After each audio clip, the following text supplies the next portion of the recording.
اپنے پسندیدہ شاعر کی ویڈیو سب سے پہلے پانے کے لیے اینا مشاعرہ آج ہی سبسکرائب کیجیے اور بیل آئیکن دبانا نہ بھولیں۔ شکریہ۔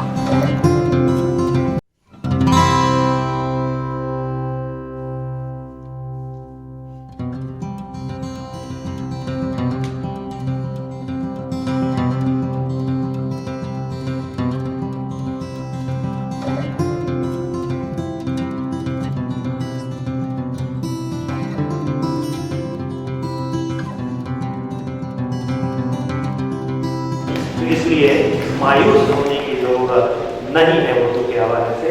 ہمیں اپنی طرف ضرور دیکھنا ہے کہ ہم خود کیا کر رہے ہیں، اور جب ہم خود کیا کر رہے ہیں کی بات آتی ہے تو مجھے ظفر گورکھپوری کے ان دو صاحبزادوں کی یاد ضرور آتی ہے۔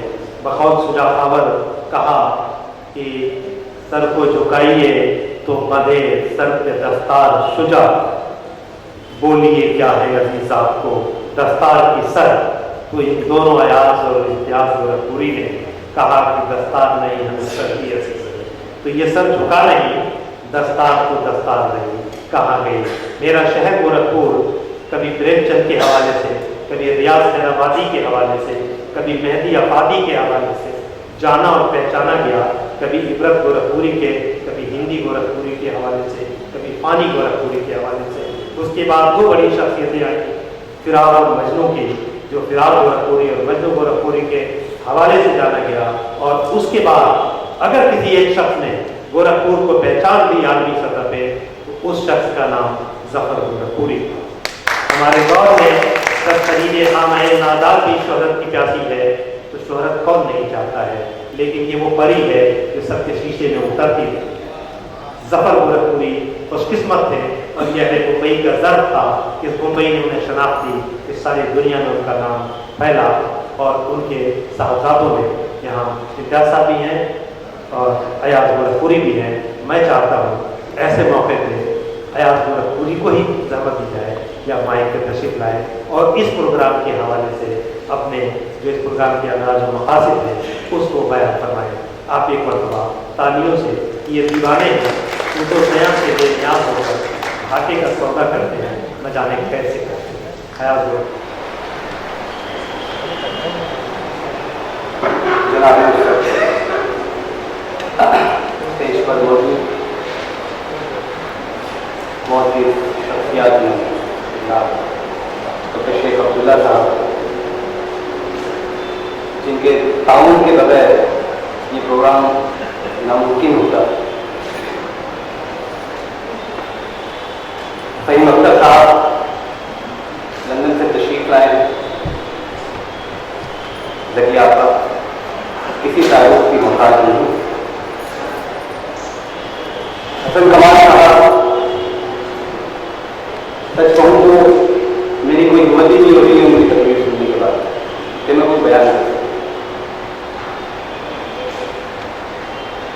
نوجوانوں کو سننا چاہیے یہ قوم کا اثاثہ ہے۔ اس سے پہلے میں کچھ عرض کروں، میں دعا کروں کہ اللہ تعالیٰ ان شخصیات کو ہمیشہ ہمیشہ زندہ رکھے، کیونکہ یہ لوگ جب تک زمین پر ہیں تب تک نیکی قائم ہے۔ علی احمد فاطمی صاحب اور علی احمد شمشی صاحب،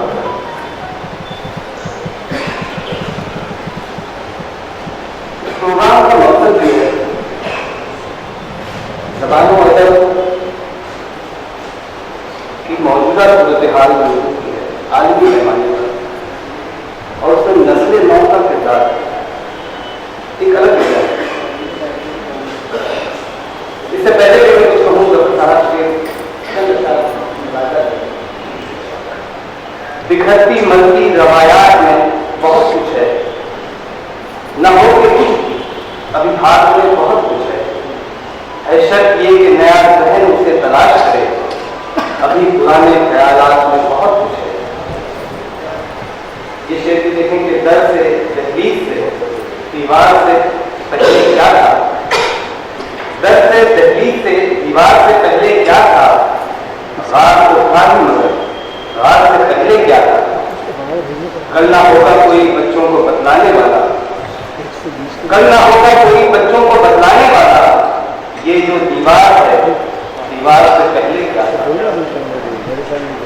हाजिर महफिल, हम इस दौर से गुजर रहे हैं जहां नफरत, नाइंसाफी, माशराती और माशी तफरीक, बेवफाई, बेइज्जती और खुदगर्जी के साथ झूठी खबरें, झूठे प्रोपेगेंडा, इलेक्ट्रॉनिक मीडिया और सोशल मीडिया जैसे नए नए चैलेंजेस दरपेश हैं।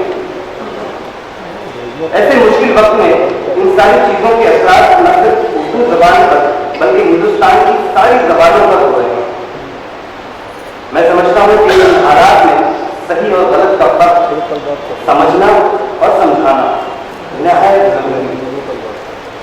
इस हवाले से चंद मिसाल मैं आप लोगों के सामने पेश करना चाहता हूँ कि जिसमें पहली मिसाल है कि 1859 इंग्लैंड के एक साइंसदान जिसका नाम चार्ल्स रॉबर्ट डार्विन था, इसकी थ्योरी थी, theory of Darwin of evolution, जिसने पूरी दुनिया को एक इनकलाब बता किया, जिसका मानना था कि इंसान पहले बंदर फिर वक्त की तब्दीलियों के साथ वो मुकम्मल इंसान हुआ। और यही बात बरसों तक कोर्स में भी पढ़ाई जा रही थी। अरसा पहले एक अमेरिकी साइंसदान जिसका नाम एलेक्स सिल्वर है, उसने अपनी किताब ह्यूमन आर नॉट फ्रॉम अर्थ में इंकशाफ किया कि इंसान इस जमीन की मखलूक नहीं है, बल्कि ये और किसी सैयारे से भेजी गई है या फेंकी है। क्योंकि इंसान आराम पसंद है, ये कड़ी धूप बर्दाश्त नहीं कर सकता, इसे थकान महसूस होती है, ये मौसम की तब्दीलियों से बीमार होता है। इससे यह साबित होता है कि जमीन का दर्जा हरारत और इसकी इर्तिका का यानी जहां से ये इंसान आया है दोनों के दर्जे हरारत में फर्क है।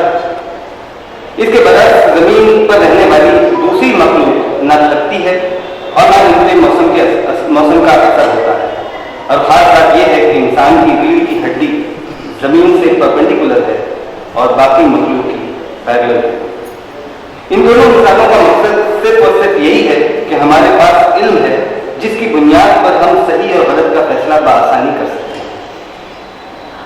उर्दू जबान, जहाँ तक हमारी जबान का सवाल है, उर्दू जबान जो अपनी पैदाइश से ही नेकी, मोहब्बत, खुलूस, वफा, यकजहती, हुब्बुल वतनी जैसे अखलाक से आरास्ता रही है और इसकी मकबूलियत का भी एक बड़ी वजह यही है।